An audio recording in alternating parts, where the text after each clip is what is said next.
How's everybody doing? We're back with another video 2 days in a row. Wow, really stepping it up over here on the channel. Okay, so today's topic is the state of Helldivers 2, and there's some good and there's some bad. First of all, the stability. We'll start with the stability. I mean, there's some other things, the content, the stability, the weapons, the balancing, I think are kind of the main three. Oh, and the toxicity in the community is kind of an interesting thing. You know, when the game came out, everybody thought the community was like super fun, not toxic at all. There's definitely a toxic part of the community that's really bad, and we'll get into that later as well. But we'll first of all start off with the stability in the game, and I'm using the arc thrower in this clip right here against these new flyers. First of all, flyers really cool. Second of all, they also suck to fight against, and I think they feel a little bit rushed. And the main reason behind that is because when you're fighting against these flyers, there's no audio cues or anything. They just kill you. They just fly in and kill you. Like this, sometimes you'll kill them and they just ragdoll and they land on your body and you die. That feels really unsatisfying as well because, to be honest, like, you killed him and it's not like he's flying in at 1,000 miles an hour and he just whacks into you with his dead body. It looks like the most nonchalant ragdoll flop into you and then you just fall over dead. That's kind of annoying, but I mean, maybe it's just a skill issue. That's not my biggest gripe, but I hope they're not rushing out content to kind of meet the demands of the player base or meet their own internal demands. If they need a little bit more time to make stuff good, that's great. Another problem is, in this game I'm using the arc thrower, and in this game I actually end up disconnecting or crashing the server and something. And that's something that's going on right now that's hopefully going to be fixed next week. The devs have said they're working on the fix already, but the arc thrower and any arc weapons are actually causing server crashes and disconnects and game freezes. Something along those lines. So me using the arc thrower in this game, I wasn't really sure. I was trying to use the arc thrower. I played it like 3 games in a row, and I was using the arc thrower just because I had heard it's broken, and there's a very abusable, it might be a bug right now, is you charge it up to full and do a shot, and then all your following shots only have to be charged to half, so that doubles your DPS with the arc thrower, which makes it kind of busted. So I was doing that, giving that a try. It was very good. It also is so good that it crashes the servers. It's that good. So you're not only frying bugs, you're frying the server as well. When you use the arc thrower, you're frying your teammates, you're frying the bugs, you're frying the server. You fry everything with the arc thrower. You thought the railgun was busted? Have you tried the arc thrower? Because it breaks everything. Okay. So yeah, that's the state of the game on the stability. There definitely needs to be some stability work done, but honestly, the game is still new. I expect some stability issues, and I think they're pretty overlookable, especially because the devs are so transparent and so communicative. I really appreciate that. I mean, they tell it there's like a weekly patch. First of all, there's like a weekly balance change. That's huge. Like they're patching and updating the game incredibly fast. Some other games you'd have to wait. Like, we'd be lucky to be getting our first round of updates on some games right now, right? And instead we've had like 4 or 5 balance patches and stuff like over the entire course of the game's lifetime. And it's been out for like a month and a half or something. So yeah, fantastic development on the devs part. Overall, I mean, I don't want to rag on Helldivers. I think it's a great game. I think the devs are great. And I think they're doing a great job, especially with what they're given, especially with the unexpected success of Helldivers 2. You know, they're doing a fantastic job with that. So yeah, I mean, let's go ahead. I'll talk about the what was it called? The thingy. Toxicity in the community, okay?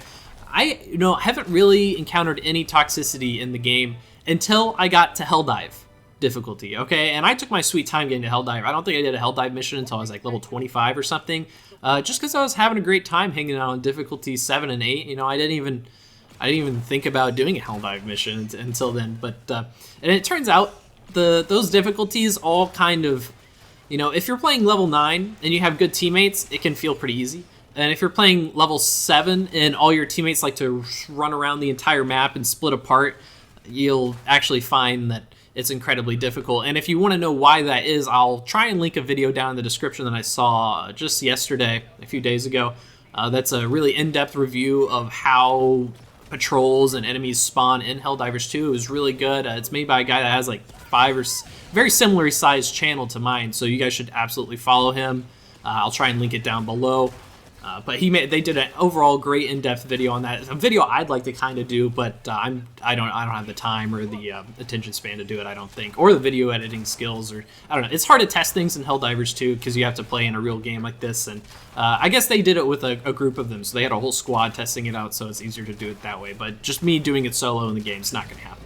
But yeah, anyways, back to the toxicity in the game though. When I got to Helldive difficulty, I noticed some toxicity, and the encounter I had specifically is that this guy was using the arc thrower and he was spamming it everywhere. He had already killed me like twice in that game, and then I got in my mech and he like shot my mech like 2 or 3 times, and he wasn't doing it on purpose. His aim just was terrible and he was an idiot. But then afterwards, I messaged in the chat. I was like, oh my gosh, dude, please stop shooting me. I didn't call him stupid or anything. I was just like, OMG, please stop shooting me. You've killed me 3 times. Then he took it upon himself for the rest of the game to kill me every time I spawned, and you know, make some choice racial slurs in the voice chat and whatnot, which is, you know, not out of line for what's expected within the video gaming community, I must say. No stranger to that in my 15, 20 years of playing video games. However, those Black Ops 1 lobbies were not chill, okay? And actually, I played Black Ops 1 on the Wii, okay? You know what kind of weird stuff went down in the Wii lobbies, okay? I was like 10 years old playing Black Ops 1 on the Wii. There's some crazy things were said in those lobbies, okay? But there's no way, my entire ballad about my monologue about what I'm going into this is there's no way in the game to report players for anything. Maybe they're hacking, maybe they're being really racist in the chat, maybe they what have you. There's just no way to report any players that I could find. I looked on Reddit, I didn't see any way to report it. Somebody said maybe in your recent players, but I didn't find it.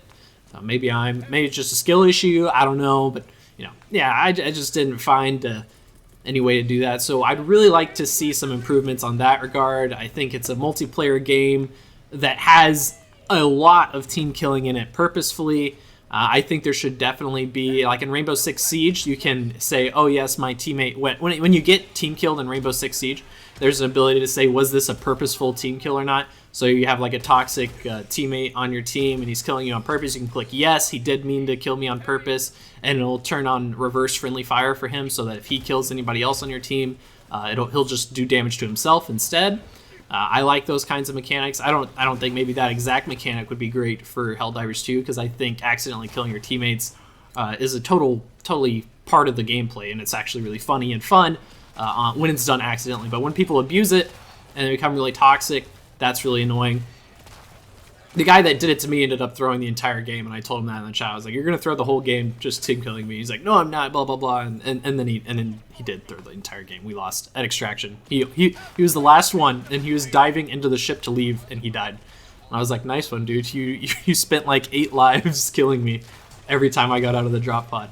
But yeah, people like that, pretty wild. But expected as far as gamers go. And as far as further content in Helldivers 2, I'm really excited to see where it goes. I'm kind of interested to see the long-term effects of the evolution of the delivery of, and see how long can I make that sentence go on for, of content for Helldivers 2. Because are they going to keep it up at this pace? Like, surely they can't maintain this pace of new enemy types, new weapons, new things. I think there's going to be some bigger events, some wider wars. There's that new faction that's supposedly going to be coming to the game. They have so many things that are going to come to Helldivers 2 that we know from leaks are coming. There's going to be another new mech. There's going to be more, a whole new faction, supposedly, which, I mean, come on, the map is huge. There's absolutely space for another faction. I think another faction will be good for us, too, because right now we're just really efficient at keeping the automatons and terminids at bay.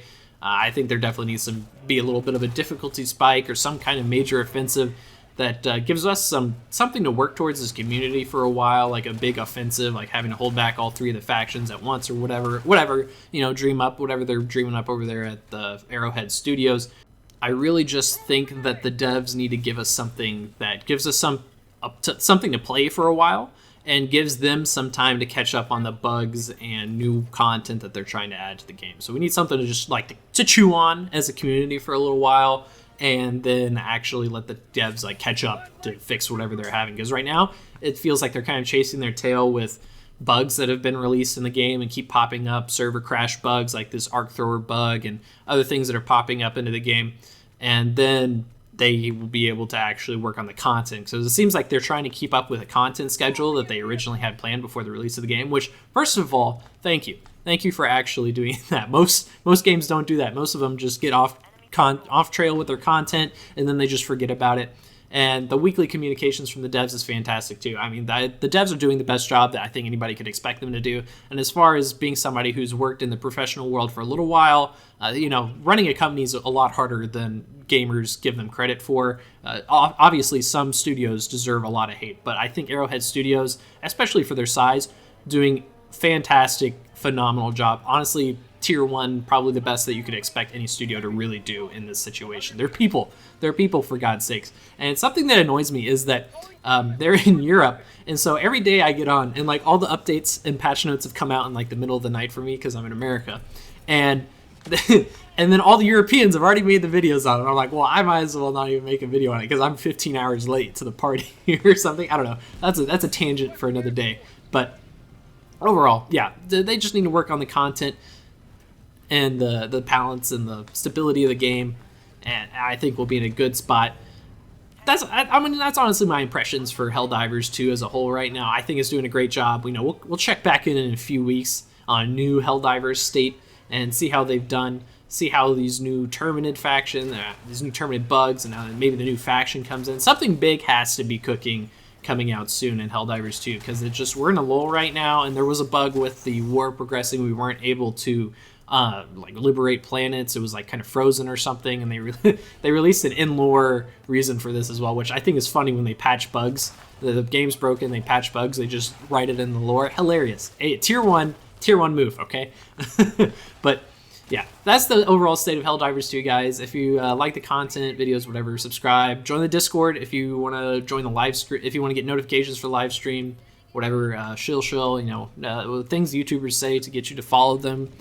Brainwash. If you're a Democrat, if you're a democracy lover, not a Democrat, if you're a democracy lover within Helldivers 2, follow the channel, or you'll be reported to the nearest truth officer. Thank you. Goodbye.